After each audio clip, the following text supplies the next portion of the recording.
কে আপনি? আর এখানে একা একা দাঁড়িয়ে আছেন বৃষ্টির মধ্যে? ভয় করছে না আপনার? জায়গাটা ভালো না। রাত হলেই অনেক পকেটে ছেলেদের উৎপাত ঘটে এখানে। না মানে বন্ধুদের সঙ্গে ঘুরতে এসেছিলাম। এই গ্রামটা কিন্তু বৃষ্টি নামায় ওদের কাছ থেকে আলাদা হয়ে গিয়েছি। আর তেমন কিছু একটা চিনি না, তাই এখানে দাঁড়িয়ে আছি। নেহা কথাটি বলছিল আর কাঁপছিল। স্বাধীন এটা দেখে নেহার দিকে এগিয়ে যায়। নেহা অজ্ঞান হয়ে স্বাধীনের কোলে ঢলে পড়ে। স্বাধীন তড়িঘড়ি করে নেহাকে ধরে ফেলে, কি করবে বুঝতে পারে না। তাই পাজাকোলা করে তার বাড়ির দিকে নিয়ে যেতে লাগে। বাড়িতে নিয়ে গিয়ে মুখে পানি দিতে লাগে, কিন্তু জ্ঞান ফিরে আসে না। হাত পা ঠান্ডা হয়ে আছে। এইটা দেখে স্বাধীন অনেকটা ভয় পেয়ে যায়। নেহাকে গরম কাপড় দিয়ে ঢেকে দেয়। ঠিক তখনই কেউ দরজার কড়া নাড়ে। স্বাধীন হকচকিয়ে যায়। এত রাতে কে আবার এসেছে? তড়িঘড়ি করে দরজা খুলে দেখে অনেক মানুষ, প্রত্যেকের হাতে লাঠি আর টর্চ লাইট। এটা দেখে স্বাধীন ভয় পেয়ে যায়। ঠিক তখনই একটা বৃদ্ধ লোক স্বাধীনের কাছে এসে বলে, বাবা, তোমাকে তো অনেক ভালো জেনেছিলাম আমরা। তোমার বাবা মা অ্যাক্সিডেন্টে করে মারা যাওয়ার পর তোমাকে এই গ্রামে থাকতে দিয়েছি আমরা, আর তুমি কিনা আমাদের মান সম্মান নষ্ট করলে। আঙ্কেল, কি বলছেন এগুলো? কিছুই তো বুঝতে পারছি না আমি। ঠিক তখনই পিছন থেকে একটা ছেলে বলে ওঠে, ওই তো, ওই যে ওই মেয়েটা, ওনাকেই তো কোলে করে আনতে দেখলাম জঙ্গলের মধ্যে থেকে। তারপর স্বাধীনকে পাশ কেটে রুমের মধ্যে প্রবেশ করে। বৃদ্ধ মেয়েটার কাছে গিয়ে গায়ে হাত দিয়ে দেখে অনেক জ্বর। স্বাধীনের দিকে রেগে তাকিয়ে স্বাধীনের কাছে এসে ঠাস ঠাস করে দুইটা থাপ্পড় লাগিয়ে দেয়। কি করেছিস তুই? অসুস্থ একটা মেয়ের সুযোগের সদ্ব্যবহার করলেই। মানে কি বলছেন এগুলো আঙ্কেল? কিছুই তো বুঝতে পারছি না আমি। আর আপনারা এত রাতে আমার বাড়িতে? এত রাতে না আসলে তো তোর আসল রূপ দেখতে পারতাম না, যে ভদ্র চেহারার মাঝে লুকিয়ে আছে অভদ্র একটা ছেলে। এই, তোরা দেখছিস কি? মার ওকে। কথাটা বলার সঙ্গে সঙ্গে সেইখানে থাকা বেশ কিছু ছেলে সে স্বাধীনকে লাঠি দিয়ে মারতে লাগে। স্বাধীনের শরীরের অনেকটা অংশ কেটে রক্ত বের হতে লাগে। অন্যদিকে ঘরের মধ্যে চিৎকার চেঁচামেচিতে নেহার জ্ঞান ফিরে আসে। মিটমিট করে তাকিয়ে দেখে একটা রুমে সে শুয়ে আছে, পাশে অনেকগুলো লোক দাঁড়িয়ে আছে, একটা ছেলেকে মারছে। নেহাকে জ্ঞান ফিরতে দেখে বৃদ্ধ বলে, মা, তুমি ভয় পেও না, আমরা এসেছি। ও যে এত বড় একটা কাজ করবে কখনো ভাবতেও পারিনি আমরা। তুমি ভয় পেও না, ওকে উচিত শিক্ষা দিব। কি বলছেন এগুলো? কিছুই তো বুঝতে পারছি না। এই থাম তোরাই, এবার ওকে অনেক মেরেছিস, মরে যাবে ছেলেটা। আর তুই গিয়ে এখন ওই কাজী সাহেবকে ডেকে নিয়ে আয়। ঠিক আছে, আমি এখনই যাচ্ছি। বৃদ্ধর কথা মতো সবাই স্বাধীনকে মারা বাদ দেয়। তারপর একটা ছেলে গিয়ে কাজী সাহেবকে ডেকে আনার জন্য স্বাধীন অবাক হয়ে যায়, কি করছে এরা? সঙ্গে সঙ্গে স্বাধীন বৃদ্ধার পা জড়িয়ে ধরে বলতে লাগে, বিশ্বাস করেন আঙ্কেল, আপনারা যা ভাবছেন একদমই ভুল। আমি কিছুই করিনি। আমি পাশের গ্রামে টিউশনি করিয়ে আসছিলাম। পথে বৃষ্টি, তাই ভিজে ভিজে যে বাসায় ফিরছিলাম জঙ্গলের মধ্য দিয়ে আসার সময় হঠাৎ পাশে তাকিয়ে দেখি এই মেয়েটা দাঁড়িয়ে আছে, বৃষ্টিতে ভিজছে। আমি মেয়েটার কাছে গিয়ে কথা বলতে অজ্ঞান হয়ে যায়। বুঝতে পারি না ওইখানেই রেখে আসবো কি না, তাই কোলে করে বাসায় নিয়ে আসি। আপনারা আমাকে ভুল বুঝছেন। হয়েছে, তোর আর কোনো কথা শুনতে চাচ্ছি না আমি। চুপচাপ আমরা যা করছি শুধুমাত্র তাই দেখে যা। অন্যদিকে নেহা সুদর্শক সব কিছু দেখে যাচ্ছে, কোনো কিছু বলছে না। ঠিক একটু পর কাজী সাহেব চলে আসে। তারপর স্বাধীন আর নেহার বিয়ের কার্যক্রম ঠিক করে। তখনই নেহা বুঝতে পারে কি ঘটছে তার সঙ্গে। হারিয়ে গিয়ে চিৎকার করে বলতে লাগে, আপনারা কি পাগল নাকি? আমার মত নেই। আপনারা বিয়ে দিচ্ছেন মানে কি? এইসব আমি এই বিয়ে করতে পারবো না। উম, ছেলে যা বলছে সত্যি। আমি এখানে ঘুরতে এসেছি আমার বন্ধুদের সঙ্গে, বৃষ্টিতে ওদের কাছ থেকে আলাদা হয়ে যাই আমি। আর জঙ্গলের কোনো কিছুই চিনতাম না, তাই ওখানে দাঁড়িয়েছিলাম। ঠিক তখনই ছেলেটার সঙ্গে দেখা হয় আমার। দু একটা কথা বলতেই আমি অজ্ঞান হয়ে পড়ি। তারপর আর কিছু মনে নেই। জ্ঞান ফিরতে ঘরের মধ্যে আবিষ্কার করি আমি আমাকে। নেহার কথা শুনে পাশ থেকে একটা বৃদ্ধ মহিলা বলে ওঠে, হয়েছে চেয়ারম্যান সাহেব, দেখেছেন? শুধু স্বাধীনের দোষ নেই, মেয়েটারও দোষ আছে। দুজনে মিলে আনন্দ ফুর্তি করে চেয়েছিল তারা চলে যাবে, কিন্তু যখন মেয়েটা অজ্ঞান হয়ে যায় স্বাধীন বাসায় নিয়ে আসে, আর আমরা বিয়ে দিচ্ছি, ওনারা মানছেন না। তারপর সেইখানে থাকা প্রত্যেকে নেহাকে বাজে কথা বলতে লাগে। ঠিক তখনই সেইখানে স্বাধীন চিৎকার দিয়ে বলে ওঠে, ওনাকে কেউ বাজে কথা বলবেন না। হ্যাঁ, আমার দোষ। আমি তখন ওনাকে জঙ্গলের মধ্যে একলা পেয়ে রেপ করেছি। আরও কিছু শুনতে চান আপনারা?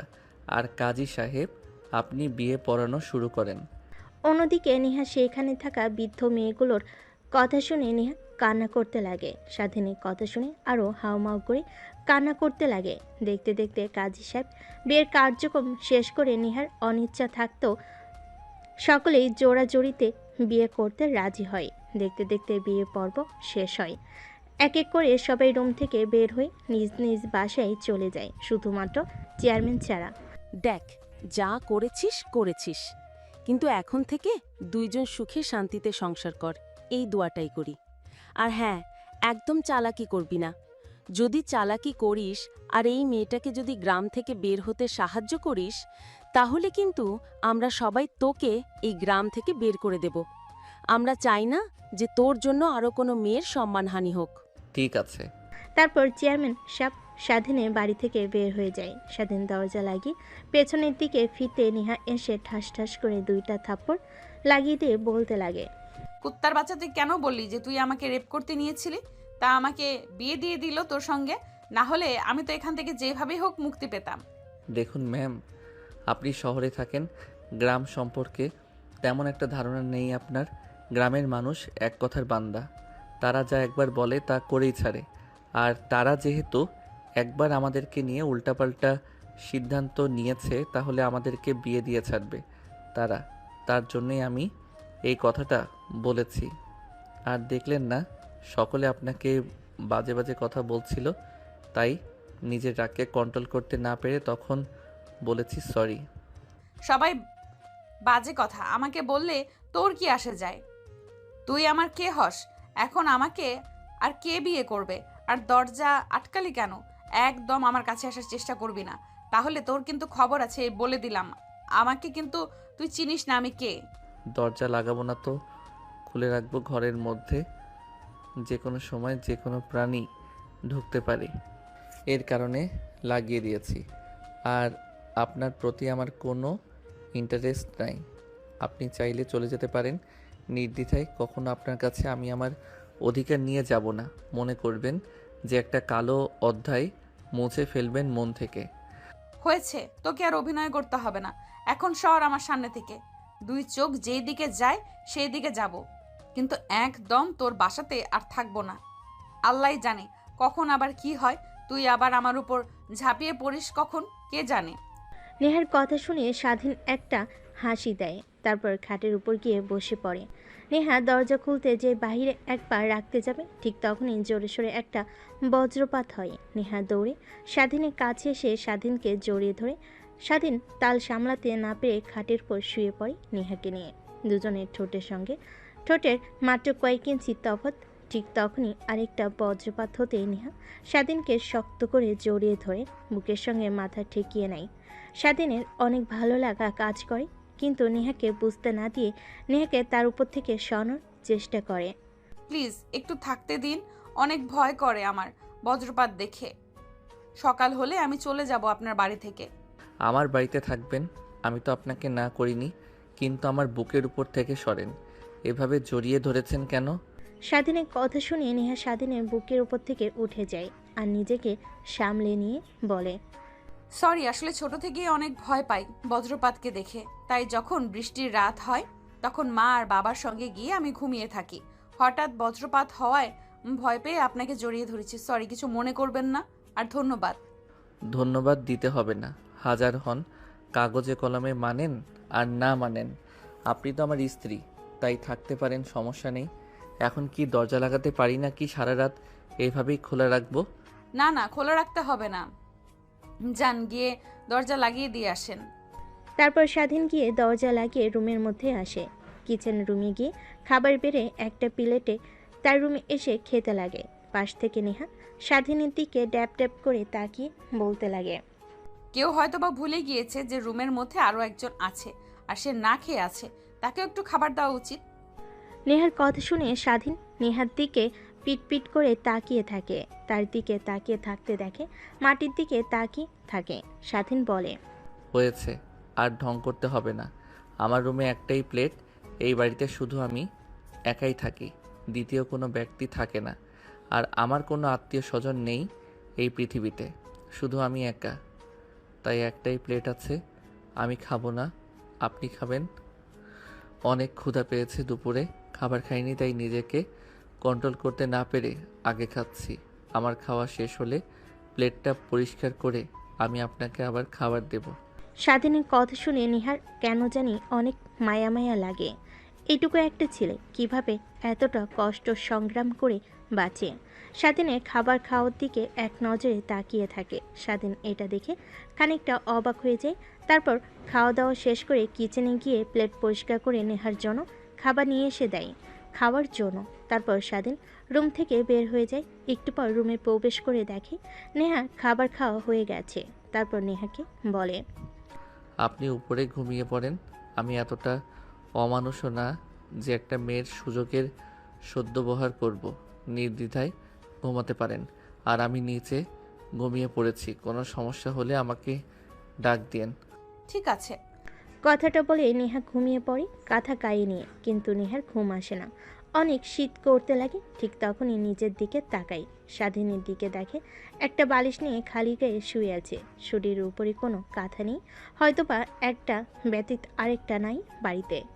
এই পর্যায়ে নেহা এই পাশ ওই পাশ করতে ঘুমিয়ে যায়। পরের দিন সকালবেলা নেহার ঘুম ভাঙতেই দেখে স্বাধীন রুমে নেই। রুমের মধ্যে আয়না থেকে বাইরে এসে দেখে স্বাধীন ব্রাশ করছে। নেহা স্বাধীনের পাশে গিয়ে দাঁড়িয়ে বলে, কিন্তু তোমার কি ভয় করে না এই নির্জন পরিবেশে থাকো তুমি? হা হা হা। ও ম্যাম, উঠে পড়েছেন? তাহলে একটা কথা মনে রাখবেন, যার পৃথিবীতে কেউ নেই ম্যাডাম, তার আল্লাহ আছে। একটা কথা সবসময় মনে রাখবেন। আর শুধুমাত্র রাতটা এসে এই বাড়িতে থাকি। তুমি তোমার লাইফ নিয়ে অনেক স্ট্রাগল করো, তাই না? আমি দোয়া করি তুমি অনেক বড় কিছু হবে একদিন। দিনভর কাজ করতে হয়, কলেজ করি, এইভাবে সময় পেরিয়ে যায়। শুধু রাতে এসে বাড়িতে থাকি। তা ম্যাম, এখন তো দিনের বেলা, এখন তো আর চিনতে অসুবিধা হবে না। আপনার বন্ধুরা কোথায় ক্যাম্প করেছিল, আপনিও চলে যেতে পারেন, সমস্যা নেই। কিন্তু রাতের বিষয় নিয়ে চিন্তা করছেন তাই না? ওইটা নিয়ে চিন্তা করতে হবে না। আমি ওইটা একটা কালো রাত ভেবে নিয়েছি। দূর স্বপ্ন একটা ভেবে নেন, তাহলেই হবে। আর আমি আপনার কাছে কখনো স্বামীর অধিকার নিয়ে যাব না। আর যদি তা না হয় তাহলে আপনি আপনার নাম্বার দিয়ে দেন, আমি ডিভোর্স লেটার পাঠিয়ে দেব আপনার স্থানে। আরে না, এটা ভাবছি না। পুরো গ্রামের মানুষ কি বলল যাওয়ার সময়, শোনো নাই যে আমি যেন গ্রাম থেকে না যাই, আমাকে যেন তুমি কোনোভাবে সাহায্য না করো গ্রাম থেকে চলে যেতে।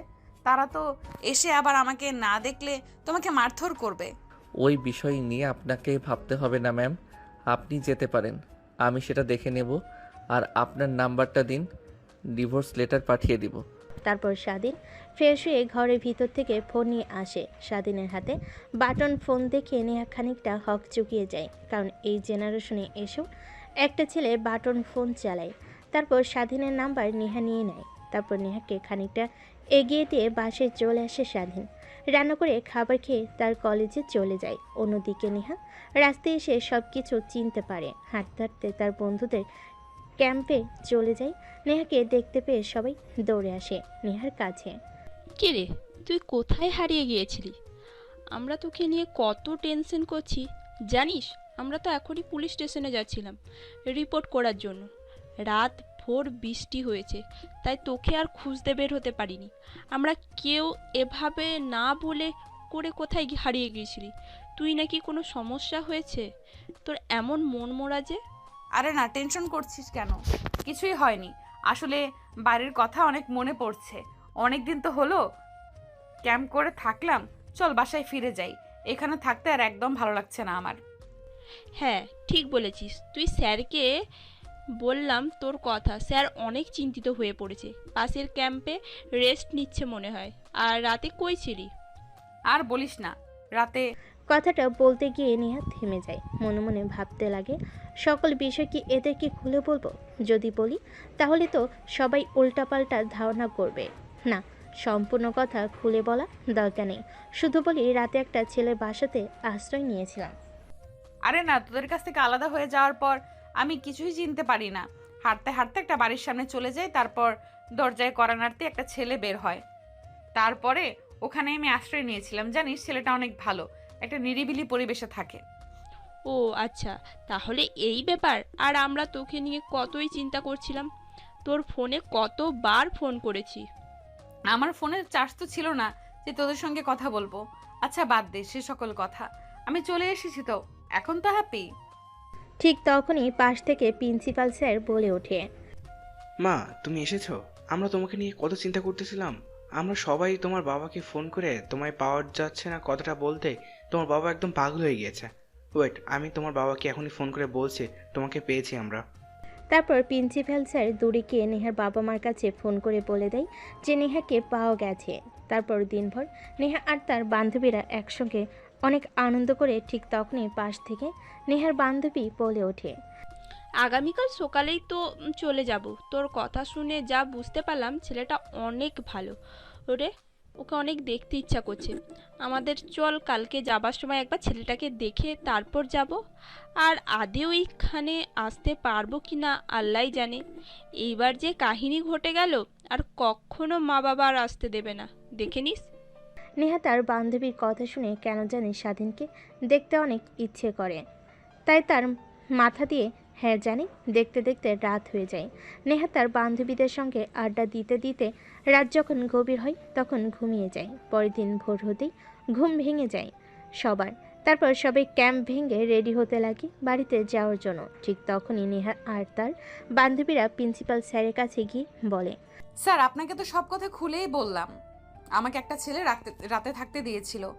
আমার সব বান্ধবীরা জেদ করছে যে তার সঙ্গে গিয়ে দেখা করে আসবে আর ধন্যবাদ জানিয়ে আসবে। আপনি অনুমতি দিলে আমরা যেতাম ছেলেটার সঙ্গে দেখা করতে। আচ্ছা মা, যাও, সমস্যা নেই, কিন্তু দেখে শুনে যেও।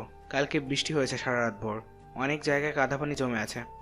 তারপর নেহা আর তার বান্ধবীরা স্বাধীনের বাসার দিকে অগ্রসর হতে লাগে।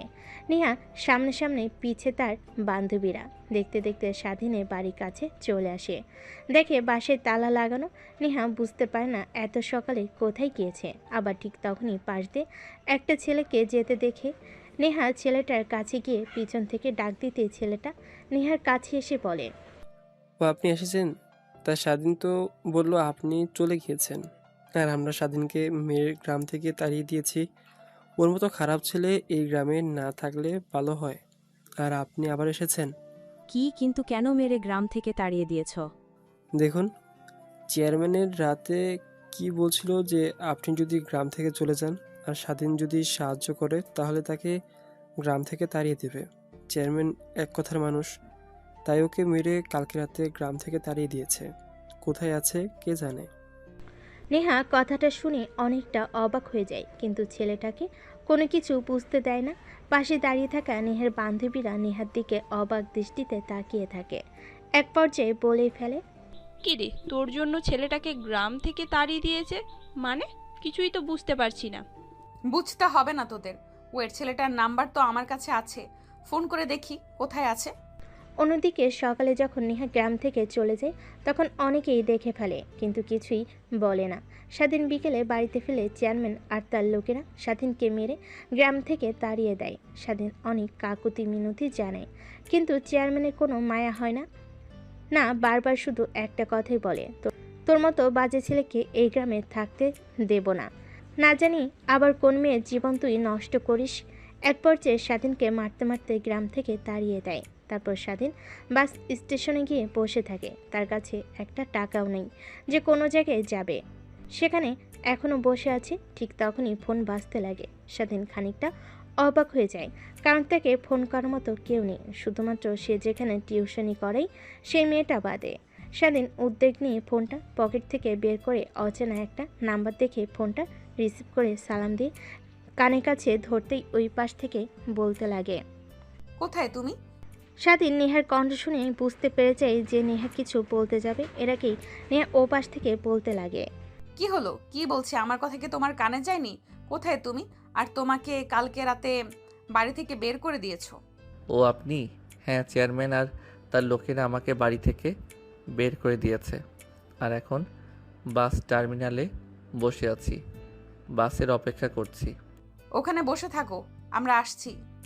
কথাটা বলে নেহা ফোন রেখে দেয়। স্বাধীন অবাক হয়ে যায়, এই মেয়েটার আবার কি হলো। তারপর নেহা তার বান্ধবীরা তড়িঘড়ি করে গ্রাম থেকে বের হয়ে বাস টার্মিনালের দিকে অগ্রসর হয়। বাস টার্মিনালে গিয়ে দেখে স্বাধীন একটা বেঞ্চিতে বসে আছে, হাতে একটা ব্যাগ। নেহা গিয়ে স্বাধীনের পাশে দাঁড়াতেই স্বাধীন উপরের দিকে তাকিয়ে দেখে নেহা। তারপর নেহাকে উদ্দেশ্য করে প্রশ্ন করে, আপনি এখনও গ্রাম থেকে যাননি? গ্রামের কেউ দেখে ফেললে আপনাকে আবার ওরা উল্টাপাল্টা কথা বলতে পারে। এখনই চলে যান আমাকে নিয়ে। আপনার ভাবতে হবে না, কিছু একটা না একটা হবেই। তা তো বুঝতেই পারছি কি হবে। চলো এখন আমার সঙ্গে। ঠিক তখনই পাশ থেকে নেহার বান্ধবী নেহার হাত ঝান্টা মেরে টান মেরে একটু ফাঁকে নিয়ে সে বলে, তোর মাথা কি পুরোটাই গেছে নাকি? স্যার কি বলছে শুনিসনি? আমাদের ক্যাম্পে কোনো প্রকার ছেলে এলাও নেই। আর তুই একে যদি নিয়ে যাস স্যার অনেক রাগান্বিত হয়ে যাবে। তুই জানিস এটা চেনা নাই জানা নেই অপরিচিত ছেলে। তুই জানিস ছেলেটা আমার কি হয়? নেহার বান্ধবী নেহার কথা শুনে নেহার দিকে বাঁকা দৃষ্টিতে তাকায়। ও আমার স্বামী হয়, বুঝলি? তুই অপরিচিত কেউ না। কি বলছিস? তুই তোর স্বামী হয় মানে? তাহলে শোন, ওই দিন রাতে কি হয়েছিল। তোদেরকে যা বলেছি সব মিথ্যা কথা। তারপর নেহা তার বান্ধবীদের শুরু থেকে শেষ পর্যন্ত বলতে লাগে। সবাই শুনে অবাক হয়, নেহার দিকে তাকিয়ে থাকে। কি করবি? তোর জন্য একটা ছেলের জীবন নষ্ট হয়ে গেল, গ্রাম থেকে তাড়িয়ে দিয়েছে। কই যাবে, কি করবে? এতিম একটা ছেলে, অনেক মায়া লাগছে রে, কিন্তু কি আর করার।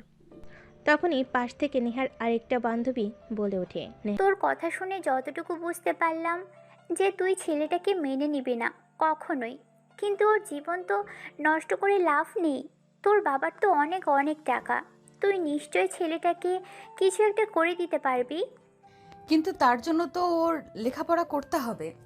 আমার দেখে যা মনে হয় ওই ছেলেটা এসএসসি পরীক্ষা দিয়েছে বোধহয়। পিচ্ছি একটা ছেলে। ওকে তো আর তোর বাসাতেও নিয়ে যেতে পারবি না। কি বলবি তোর বাবা মাকে? আচ্ছা, একটা কাজ করলে হয় না? আমাদের যে ফ্ল্যাটটা আছে, যেখানে আমরা সব বান্ধবীরা মিলে আড্ডা দিই, ড্রিঙ্কস করি আর মাঝে মাঝে গ্রুপ স্টাডি করি, ওটা তো প্রায় সময় পড়েই থাকে। ছেলেটাকে ওই ফ্ল্যাটটা দিলে কেমন হয়? তুই একদম ঠিক কথা বলছিস, কিন্তু আমরা কোথায় গিয়ে আড্ডা দেবো, ড্রিঙ্কস করব, গ্রুপ স্টাডি করব? কেন? ওই ফ্ল্যাটে গিয়ে করব। ফ্ল্যাটে তো আর কম রুম নেই, একটাতেও না হয় থাকবে, অন্য আরেকটাতে আমরা থাকবো। আর ছেলেটাকে দেখে এমনিতেই মনে হচ্ছে ও হাবাগোবা। আরে আমরা তো বলে যাচ্ছি, শুধু যার স্বামী সে তো কিছু বলছে না। প্লিজ নেহা ম্যাডাম, আপনি অন্তত কিছু বলুন। কিন্তু ও যদি কখনো আমার কাছে স্বামীর অধিকার নিয়ে আসে, তখন কি করব?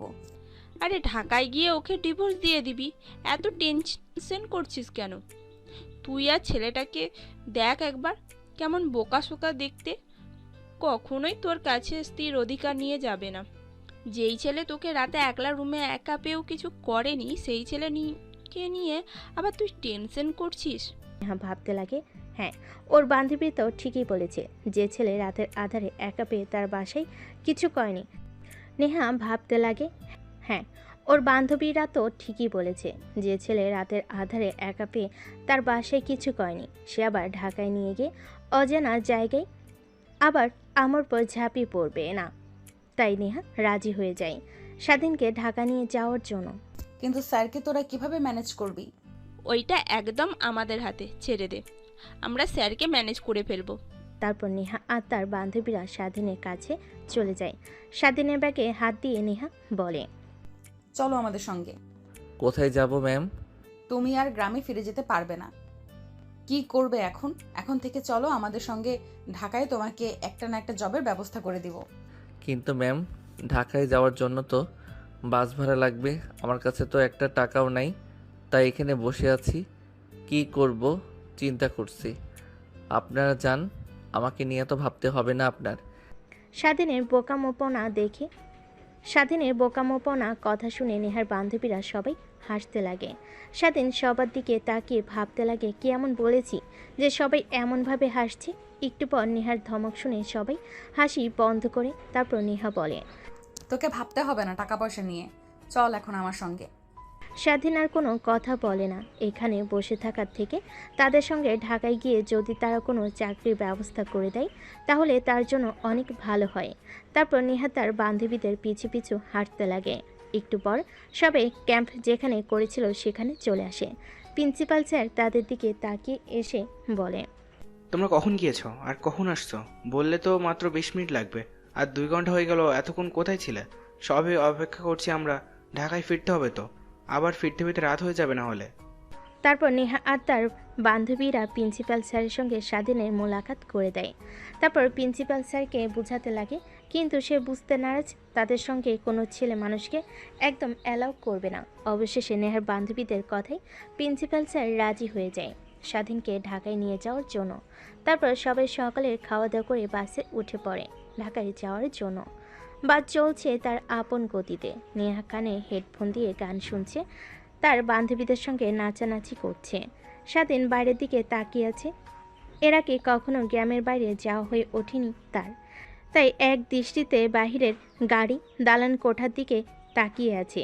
দেখতে দেখতে গাড়ি এসে দাঁড় হয়ে নিহাদের কলেজের সামনে। এক এক করে সবাই গাড়ি থেকে নেমে যায়। স্বাধীনও নেমে আসে গাড়ি থেকে। আশপাশে চোখ বুলিয়ে বড় বড় দালান কোঠা দেখে অবাক হয়ে যায়। সেদিকে তাকিয়ে থাকে নেহা আর তার বান্ধবীরা। স্বাধীনকে দেখে বুঝতে পারে যে সে কখনো এর আগে ঢাকায় আসেনি। তারপর নেহা আর তার বান্ধবীরা স্যারদের কাছ থেকে বিদায় নিয়ে স্বাধীনকে নিয়ে তারা যে ফ্ল্যাটে আড্ডা দিত সেইখানে চলে আসে। আজ থেকে তুমি এখানেই থাকবে, আর কোনো সমস্যা হলে আমার নাম্বারটা তো আছেই, তুমি ওটাতে ফোন করবে। আর তুমি কি লেখাপড়া করো নাকি? তোমাকে তো দেখে মনে হলো যে তুমি লেখাপড়া করো, তখন বলছিলে যে টিউশন করাও। হ্যাঁ, এইবার এসএসসি দিয়েছি, রেজাল্ট পেয়েছি, আলহামদুলিল্লাহ A+ এসেছে। কিন্তু কেন? তাহলে তো হয়ে গেল, তোমাকে একটা এখানে ভালো একটা কলেজে ভর্তি করিয়ে দেব। আর তুই ভালো টাকা পয়সা নিয়ে টেনশন করিস না। আর জীবনে বড় হতে হলে লেখাপড়া করতে হবে, লেখাপড়ার অবদান অপরিসীম। মনোযোগ দিয়ে লেখাপড়া কর, তারপর আমি আমার বাবার কোম্পানিতে তোকে একটা ভালো চাকরি দিয়ে দেব। ঠিক আছে ম্যাম।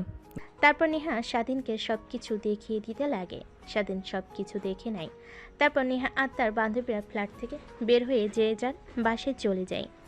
নেহা বাসে গিয়ে তার বাবা মার সঙ্গে দেখা করে রুমে গিয়ে ফ্রেশ হয়ে একটা লম্বা ঘুম দেয়। ঘুম থেকে উঠে দেখে রাত 8টা বেজে গেছে। অন্যদিকে স্বাধীন রাত হয়ে যাওয়ায় অনেক ক্ষুধা লাগে। সে কি করবে বুঝে উঠতে পারে না। সে নেহাকে ফোন করবে, কিন্তু ফোন করতে গিয়ে দেখে তার ফোনে টাকা নেই। তাই রুমে বসে থেকে বই বের করে পড়তে লাগে। অন্যদিকে নেহা খাওয়া দাওয়া করে 10টার দিকে রুমে আসে। বই বের করে পড়তে নিলে তখনই মনে পড়ে স্বাধীনের কথা। ছেলেটা কি খেয়েছে না খেয়েছে এটাই ভাবতে লাগে। ফোনটা হাতে নিয়ে ফোন করে স্বাধীনকে। স্বাধীন ফোন রিসিভ করতে নেহা বলে, কিরে, তুই কি কিছু খাওয়া দাওয়া করেছিস নাকি? না ম্যাম, এইখানে তো কিছু চিনি না, আর আমার কাছে টাকাও নেই যে বাহিরে গিয়ে খাবার খেয়ে আসবো। তুই তো রান্না করতে পারিস, চিকেন। রুমে গিয়ে দেখ, সেখানে সব কিছু আছে। আচ্ছা ওয়েট, তোকে কিচেন রুমে যেতে হবে না, তুই কিছু বুঝতে পারবি না। আমি অনলাইনে খাবার অর্ডার দিয়ে দিচ্ছি, একটু পর দরজায় কলিং বেল দিলে খুলে খাবারগুলো নিয়ে নিস, কেমন? আর কোনো প্রয়োজন হলে আমাকে ফোন করিস। কিন্তু ম্যাম, আমার ফোনে তো টাকা নাই যে আমি আপনাকে ফোন করব। আমি টাকা পাঠিয়ে দিয়েছি। আর আরেকটি কথা, আমাকে ম্যাম বলবে না, আমাকে আপু বলে ডাকবে।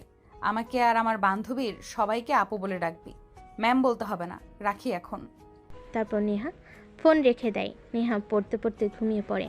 অন্যদিকে একটু পর দরজায় কলিং বেল দিতে স্বাধীন গিয়ে দরজা খুলে দেয়।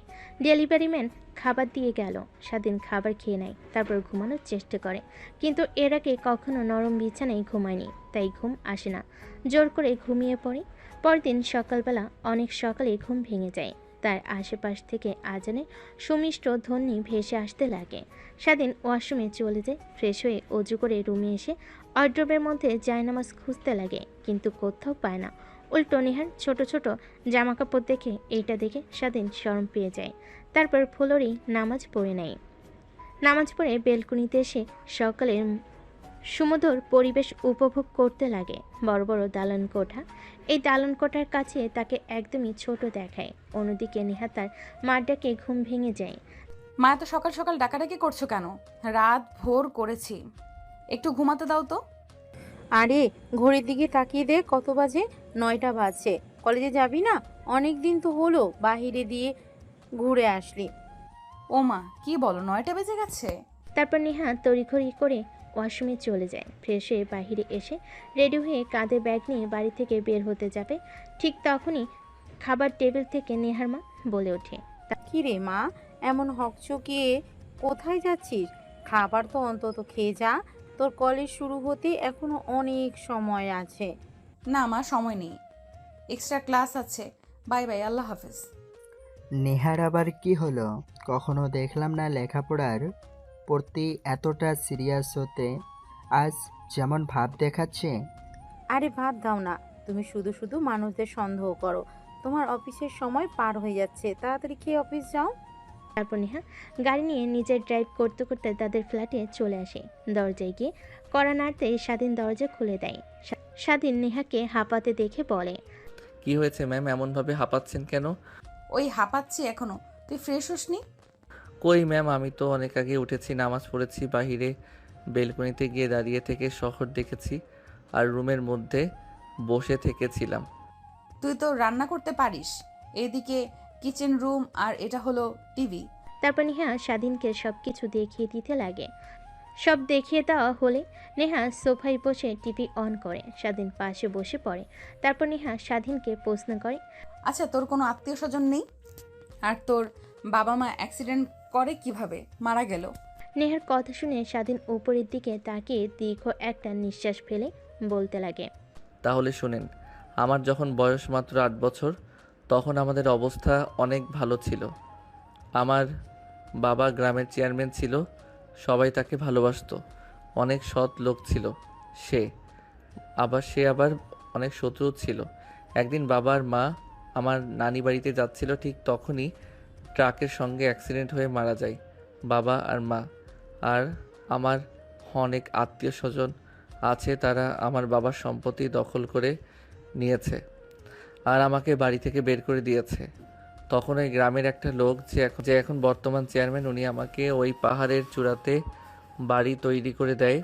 ওইখানে আমি একাই থাকতাম, প্লাস লেখাপড়াও করতাম। বিকেলে এসে ভাটায় কাজ করতাম। এভাবে চলতে লাগে আমার দিনগুলো। ঠিক তখনই পাশের একটা গ্রামে টিউশনি পাই আমি। টিউশনি করাতাম, সে থেকে সেই টাকা পেতাম। সেই টাকা দিয়ে লেখাপড়ার খরচ আর খাবার খরচ হয়ে যেত আমার। এইভাবে চলছিল দিনকাল। আর আপনার সঙ্গে হঠাৎ দেখা আর আমার জীবন পরিবর্তন। কথাগুলো বলে স্বাধীনের চোখ থেকে এক ফোঁটা অশ্রু বের হতে যাবে, ঠিক তখনই স্বাধীন তার হাতে উল্টোপুট দিয়ে মুছে ফেলে।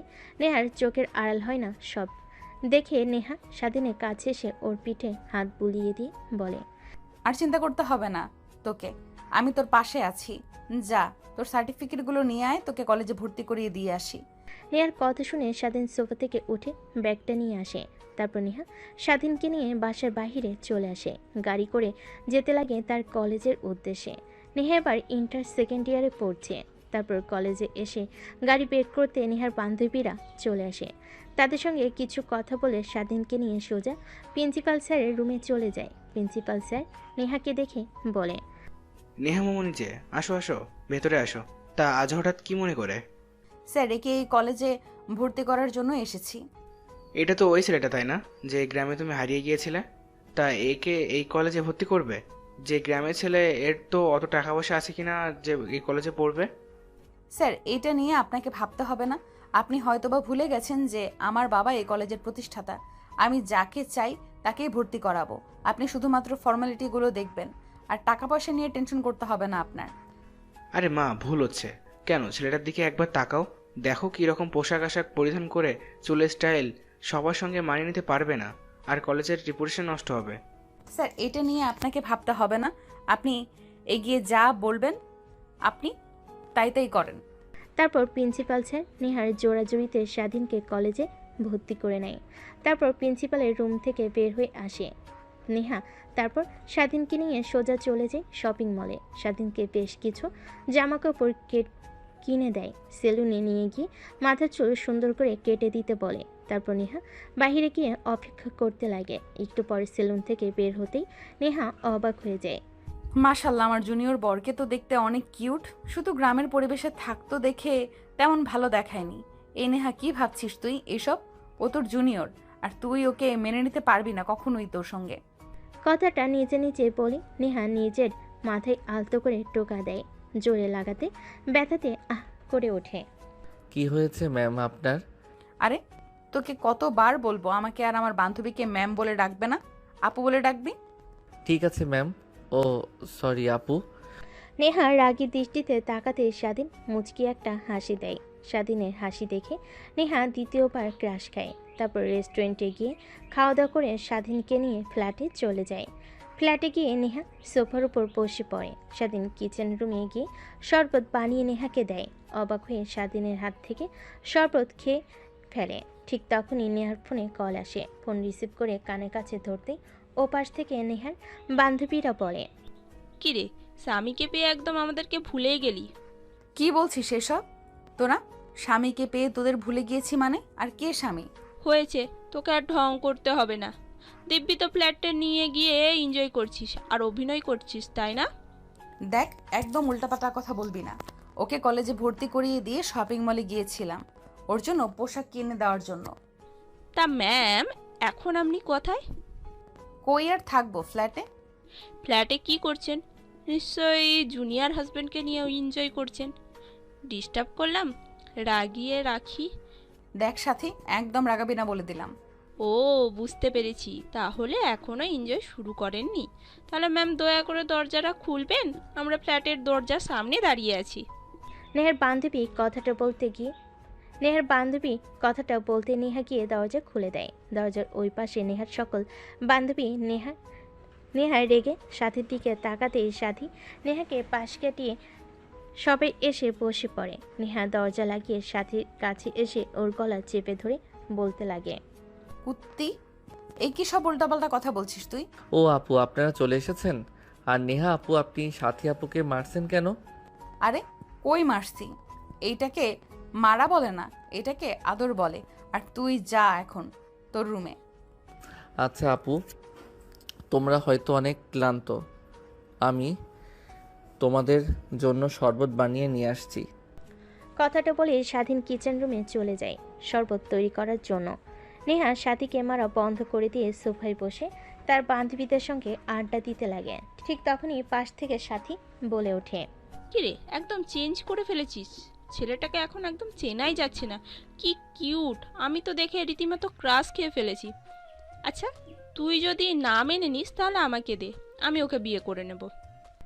কথাটা শুনে নেহা তার বান্ধবীর দিকে রাগী দৃষ্টিতে তাকায়। কেন জানি না, সাথীর বলা কথা অনেক খারাপ লাগে তার। একটু পর স্বাধীন হাতে শরবত নিয়ে আসে। তারপর এক এক করে সবাই শরবত নিয়ে খেতে লাগে। বাহ, আমাদের জুনিয়র দুলাভাই দেখছি অনেক ভালো, শরবত বানাতে পারে। তা দুলাভাই কই থেকে শিখেছেন? আমাদেরকেও একটু শিখাবেন কি? দেখ, একদম বাড়াবাড়ি হচ্ছে কিন্তু। আর স্বাধীন, তুই রুমে গিয়ে পড়তে বস, দরজা লাগিয়ে। যে পর্যন্ত আমি গিয়ে না ডাকছি সেই পর্যন্ত খুলবি না। নেহার রাগী কথা শুনে স্বাধীন সেখান থেকে রুমে গিয়ে দরজা লাগিয়ে পড়ার টেবিলে গিয়ে বই পড়তে লাগে। অন্যদিকে বাহিরে নেহার বান্ধবী নেহাকে বলে, ছেলেটাকে এইভাবে কথাগুলো না বললেও পারতি। আমাদের সঙ্গে কথা বলছে, এনজয় করছে, সারাক্ষণ রুমের মধ্যে বসে থাকে। ওকে পাঠিয়ে দিলি কেন? আমরাও তো ওর বড় বোনের মতন। দেখ, আমি চাই না আমাদের জন্য ওর লেখাপড়ায় ক্ষতি হোক। ও আমাদের বুদ্ধিমান একটা ছেলে, ও বড় হয়ে অনেক ভালো কিছু হবে। তো প্লিজ ওকে এইসবের মধ্যে আনিস না। ও নেশা জগতে পা দিলে বের হতে পারবে না। তারপর নেহা আর তার বান্ধবীরা ডান্স করতে লাগে বক্সে গান দিয়ে, নাচতে লাগে। স্বাধীন এইটা দেখে বক্সের সাউন্ড কমানোর জন্য দরজা খুলে বের হয়ে দেখে সবাই পাগলের মতো নাচানাচি করছে। স্বাধীন বুঝতে পারে সকলে ড্রিঙ্কস করেছে। তার গ্রামের অনেক উৎসবে অনেক ছেলেরা মদ খেত, তাই আর কোনো কথা না বলে স্বাধীন রুমে এসে পড়তে লাগে। এইভাবে অনেকটা সময় পার হয়ে যায়। রাত যখন অনেক গভীর হয়ে যায় তখন দরজার কর্নারের শব্দ পায়।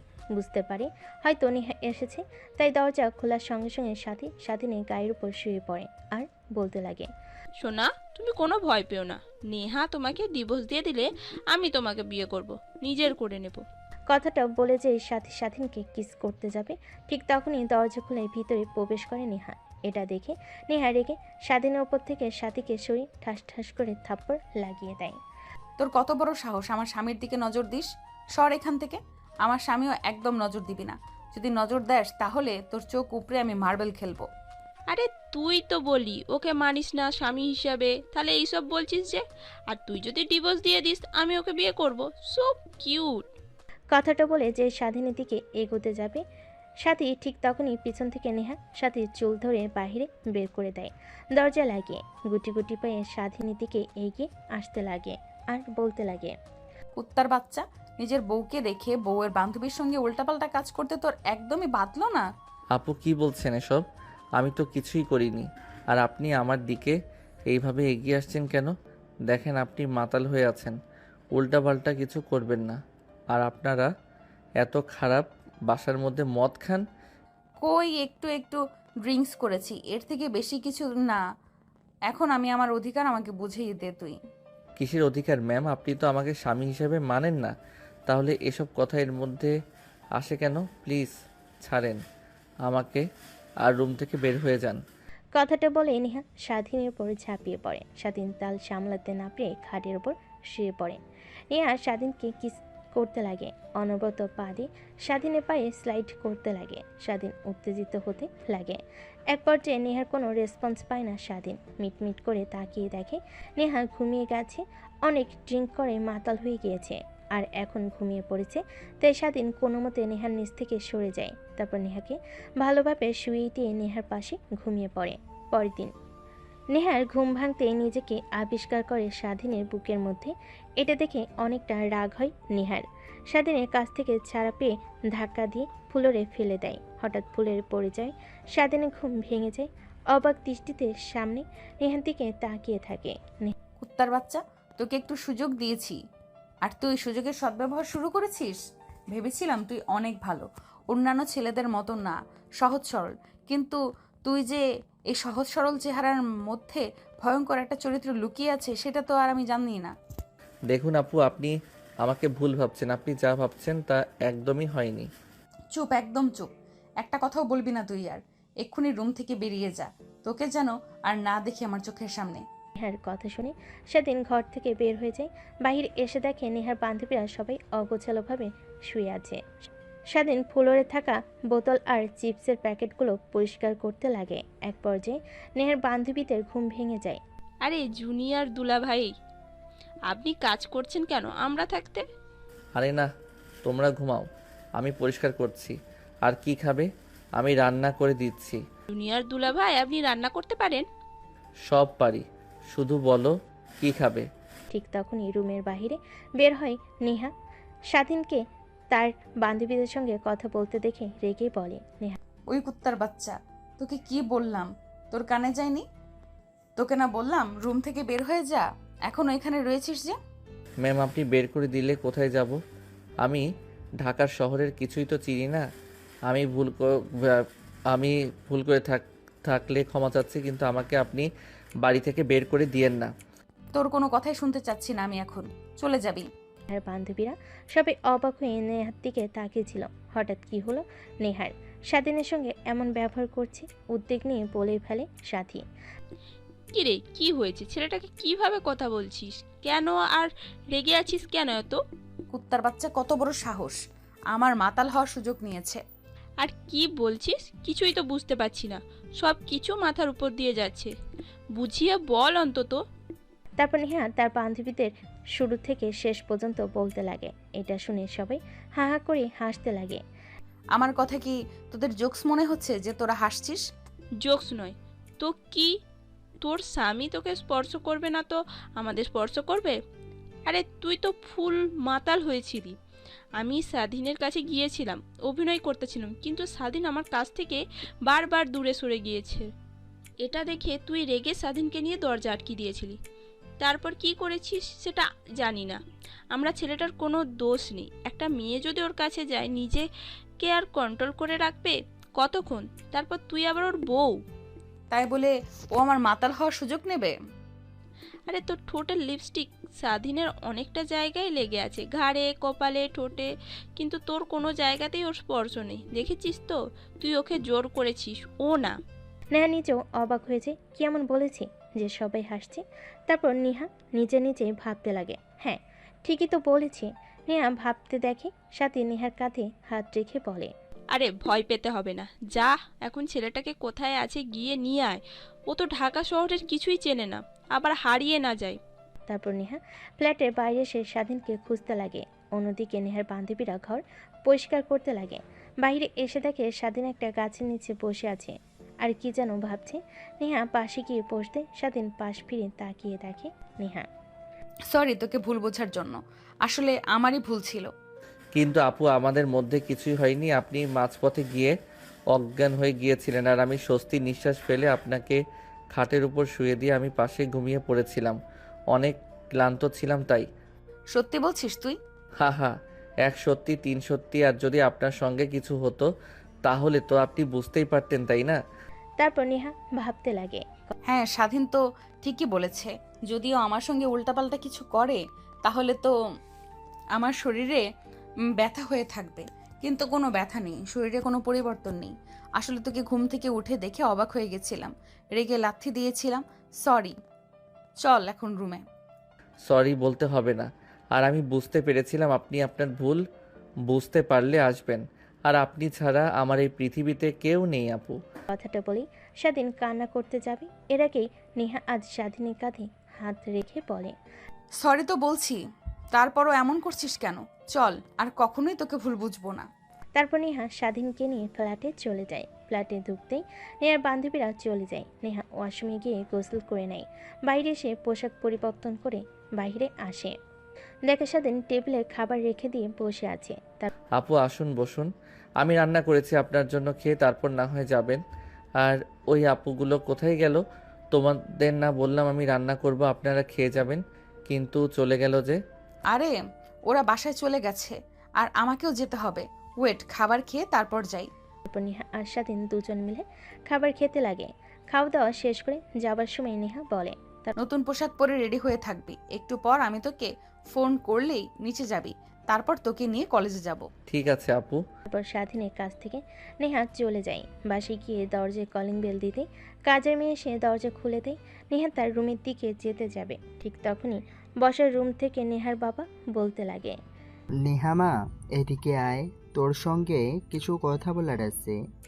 হ্যাঁ বাবা বল। হ্যাঁ বাবা বলো, আমাকে আবার কলেজে যেতে হবে।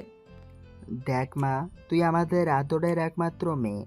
তোকে কখনো এমন কোনো কথা বলিনি যাতে তুই কষ্ট পাস।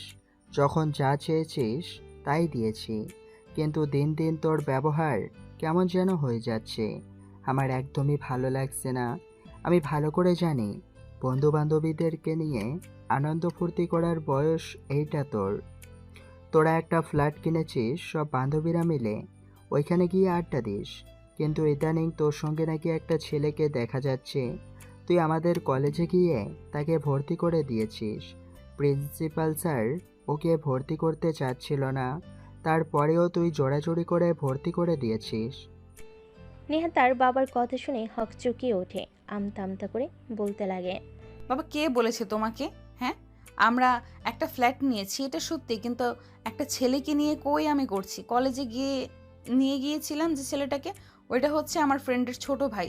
ওকে কলেজে ভর্তি করে নেই প্রিন্সিপাল স্যার, তাই রেগে নিয়ে গিয়েছিলাম আমার সঙ্গে।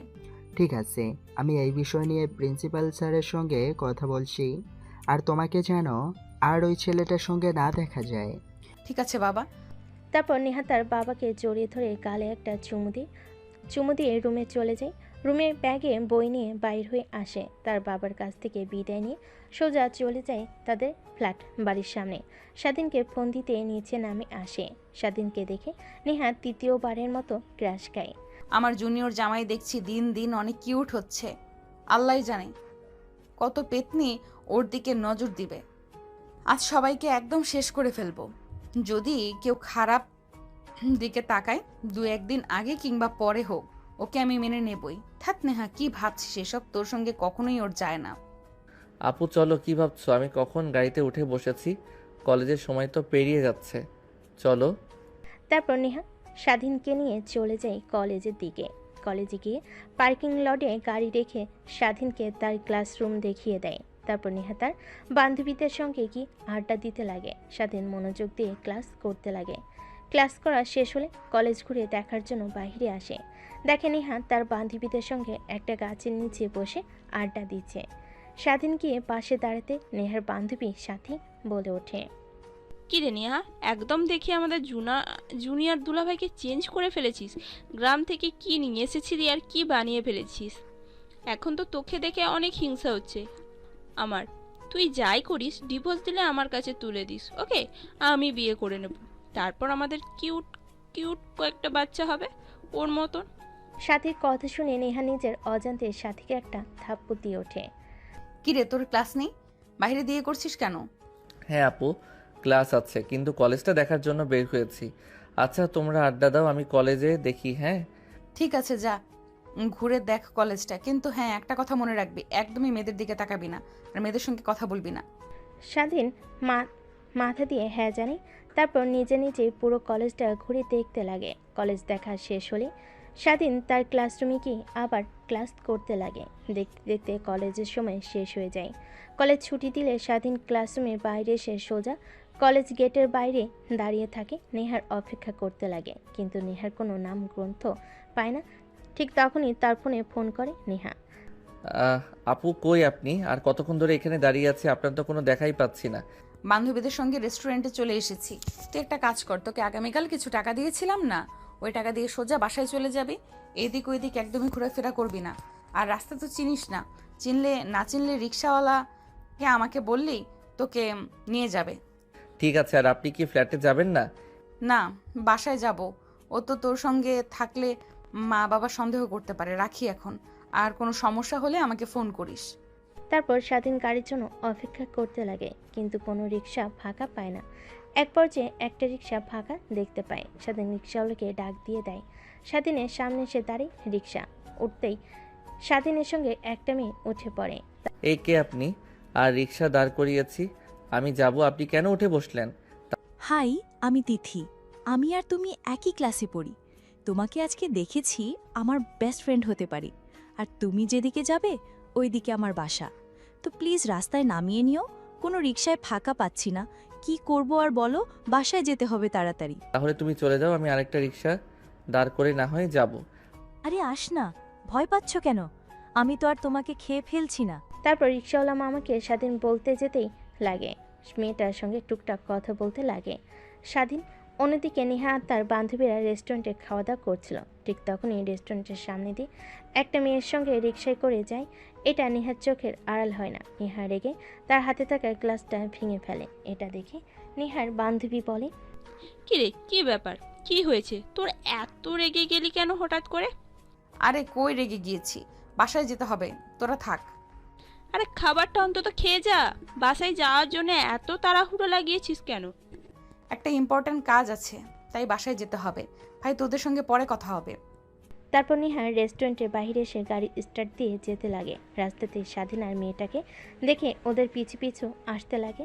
এক পর্যায়ে স্বাধীনের শরীরের ওপর বারবার কথা বলতে বলতে মেয়েটা এটা ওইটা দেখে, আরও অনেক রেগে যায়। আর নিজেকে কন্ট্রোল করতে না পেরে নেহা জোরে গাড়ি চালিয়ে সোজা ফ্ল্যাটে এসে দরজা খুলে রুমে গিয়ে বসে থাকে। অন্যদিকে স্বাধীন মেয়েটার সঙ্গে পরিচিত হতে লাগে।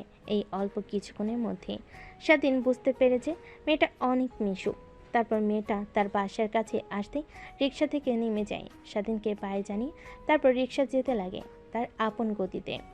বাসার সামনে আসতে রিক্সাওয়ালাকে ভাড়া দিয়ে ভিতরে প্রবেশ করে। তারপর ভিতরে ফ্ল্যাটের দরজা খুলে ভিতরে ঢুকে পড়ে। রুমে গিয়ে ব্যাগ রেখে পাশে তাকিয়ে দেখে নেহা তার দিকে অগ্নিদৃষ্টি নিক্ষেপ করে তাকিয়ে আছে। স্বাধীন এইটা দেখে রীতিমতো ভয় পেয়ে যায়।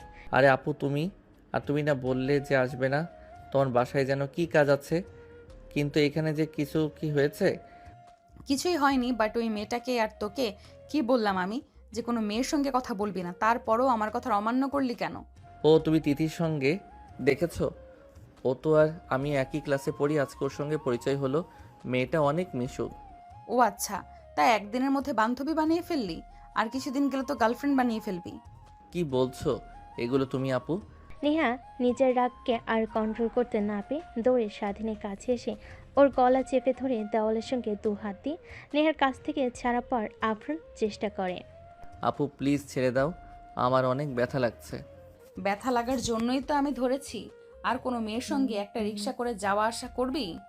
তুই কোনো মেয়ের সঙ্গে কথা বলবি না আর। না আপু প্লিজ, তুমি এবারের মতো ছেড়ে দাও। আর কোনো মেয়ের সঙ্গে কথা বলবো না আমি। স্বাধীনের কথা শুনে নেহা ছেড়ে দেয়। স্বাধীন দু হাত দিয়ে গলা ধরে কাশতে কাশতে ফ্লোরে বসে পড়ে। নেহা যেয়ে খাটের উপর বসে পড়ে। সরি। সরি বলতে হবে না, আমি তো তোমার কেনা গোলাম। তুমি যখন যা করবে মুখ বুজে সহ্য করতে হবে। থাকতে দিয়েছো, খেতে দিয়েছো, লেখাপড়া করতেও দিয়েছো, আর তুমি আমাকে মারবে সামান্য বিষয় আমি কিছুই মনে করিনি।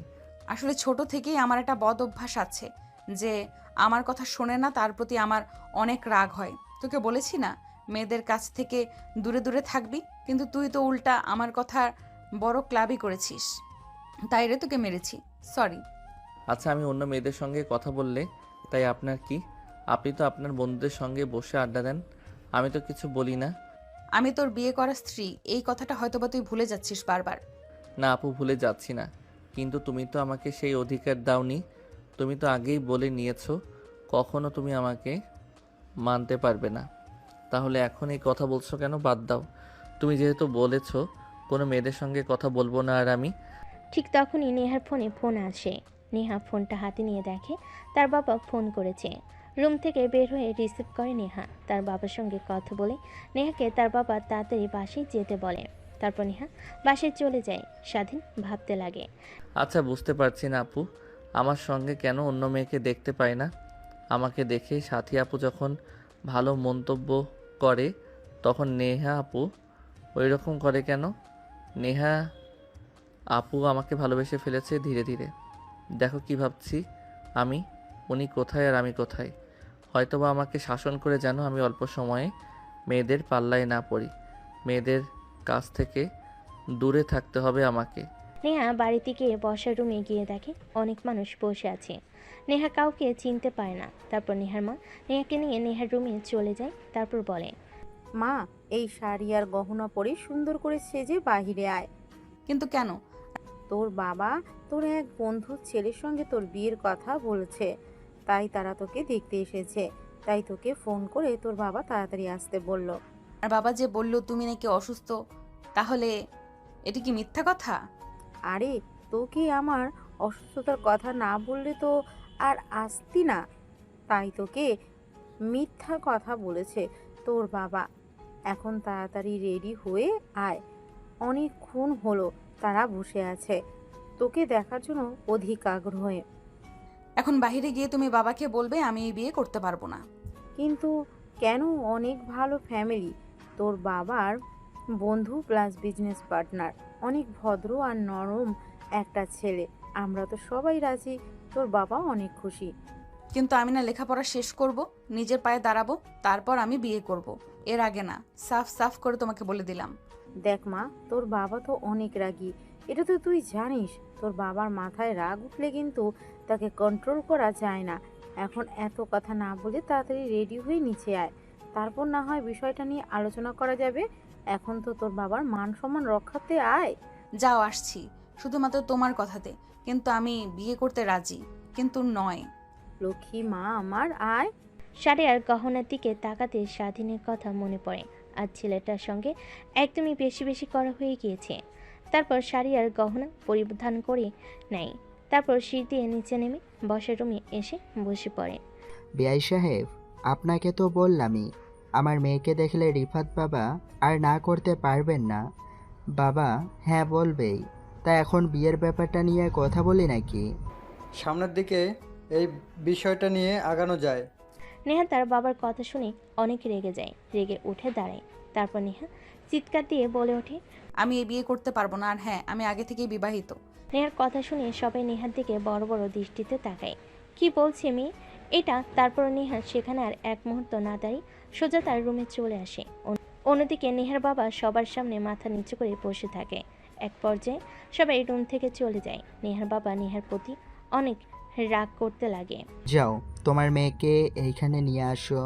আর এত মানুষের মধ্যে আমার মাথা নিচু করতে ওর কি একটুও বুক কাটলো না? যেরকম তুমি সেরকমই মেয়ে দুজন একদম এক হয়েছে। আমি তোমার আর তোমার মেয়ের মাঝখানে নেই। কি করবে তোমরা জানো, আমি গেলাম এখান থেকে। তারপর নেহার মা নেহার রুমে গিয়ে তার বাবা ডাকছে বলে সেখান থেকে চলে যায়। নেহা বসের রুমে এসে দেখে কেউ নেই। তারপর সোফায় বসতে নেহার বাবা বলে, বিয়ে করেছিস মানে? তুই কবে বিয়ে করলি? আর আমরা জানতে পারলাম না একটাবারও? হ্যাঁ বাবা, আমি বিয়ে করেছি, আর বিপদে পড়ে বিয়ে করতে হয়েছে। তোমরা মানো আর না মানো, আমি ওকে স্বামী হিসেবে মেনে নিয়েছি। কে ওই ছেলে? পরিচয় কি? ওর বাবা দাদা কি করে? বাবা প্লিজ, তুমি কিছু বলবে না। আগে আমার সম্পূর্ণ কথাটা শোনো, তারপর তুমি যা বলো তাই করব। নেহা তার বাবাকে শুরু থেকে শেষ পর্যন্ত বলে মনোযোগ দিয়ে নেহার প্রত্যেকটা কথাই শুনতে থাকে। নেহার বাবা বলে, এখন তুমি বলো, আমি কি করেছি, ঠিক করেছি কিনা ভুল?